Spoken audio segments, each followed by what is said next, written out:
Well, that was interesting. We had the lead for 3 quarters, and we covered the spread against the number 3 team in the country. What's going on? Here's the review. Hey, what's up, everybody? It's Drew, better known as RockChalk01, and yesterday, Saturday, whenever you're watching this, the 1-5 Kansas Jayhawks were back home in Memorial Stadium to take on the third-ranked Oklahoma Sooners, and almost pulled off the upset of the year until the Sooners realized who they were, and they ended up winning the game by the final score of 35-23. Oh man, I mean, as a KU fan, I did not see this coming. In fact, everyone in America did not see this coming. That there was a chance that KU could knock off the Sooners in Lawrence. I set an over-under for this game at 10 points for KU's total points. I picked the under. My dad picked the under, and my brother actually picked the over, and he was right. And then 30 minutes before the game, I asked my dad, I was like, do you think we covered the spread?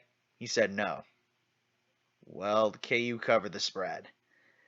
And I'm impressed with this team and how well they played against the number 3 team in the country. So, for those of you who do not know, I give positives and negatives about the game. I give a player of the game and a player who needs to improve. So without further ado, let's jump into this shit. So let's start out with some of the positives, and let's just get the big ones out of the way. KU shut out Oklahoma for the entire first half of this game. And I don't think anybody else has done it this season. In the 8 games Oklahoma's played, I think Kansas is the only team to not allow Oklahoma to score in the first half. Or for 2 quarters at least. So that's impressive. But not only that, KU outplayed Oklahoma. With the 65 total plays that Kansas had, KU had more yards total and more yards passing, more first downs, more conversions on third down, and at a better percentage on fourth down. So the yards, KU had 412 to Oklahoma's 398. The passing yards was in favor of the Jayhawks, 246 to 178. The one setback, I'm not going to really go into it, as this isn't a negative at all. But Oklahoma did have more rushing yards, 220 to Kansas's 166, and yards per play, which was 7.4 to 6.3. But first downs, KU had 24, Oklahoma had 18. On third down, KU went 9 of 13, Oklahoma went 6 of 10. And then on fourth down, KU went 1 for 1 and Oklahoma 2 for 3. But the percentage is 100 to 66.7. So, and KU only punted once in this game, which never happens. Had less penalties, had less penalty yards. Both teams had the same amount of turnovers. And time of possession, KU had 35 minutes and 30 seconds with the ball. Oklahoma, 24 minutes, 30 seconds. Insane numbers. And the fact that this game was this close was amazing. And we covered this spread. Vegas had KU losing this game, or having Oklahoma favored in this game, by 38.5 points. We kept them below the line that they were supposed to get, like in total points, which there was no way they could cover because they had less than the 38 that they were given. So losing this game by 12 is a big round of applause for this team. But let's just get to the negatives out of the way. And one of the negatives was the turnovers, especially the fumble. The fumble really hurt us because that gave Oklahoma a little bit of a bigger lead in the fourth.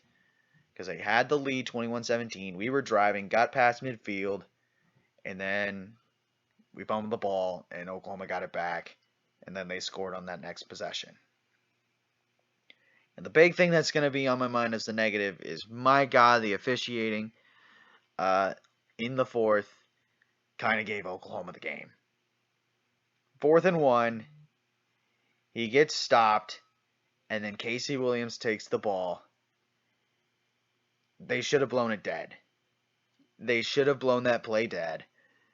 But then there's also the play where it was like a critical 3rd down and 1, and I know people are going to say in the comments, but, oh, they should have blown the whistle dead on the 3rd and 1 when Devin Neal got pushed by a bunch of players.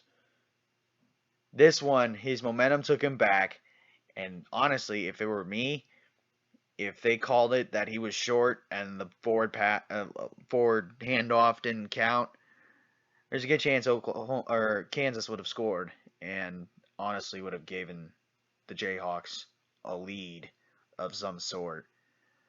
Maybe 2, maybe 1, maybe 3. I don't know.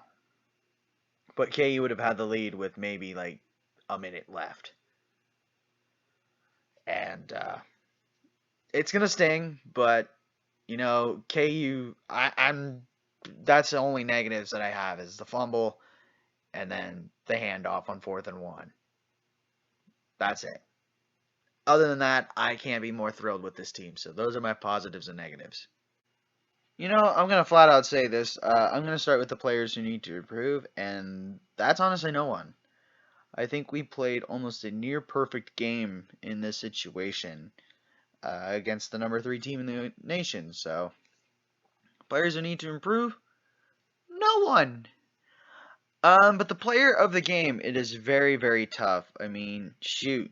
Kenny Logan is a good example, but he's not my pick. He had 14 total tackles in this game.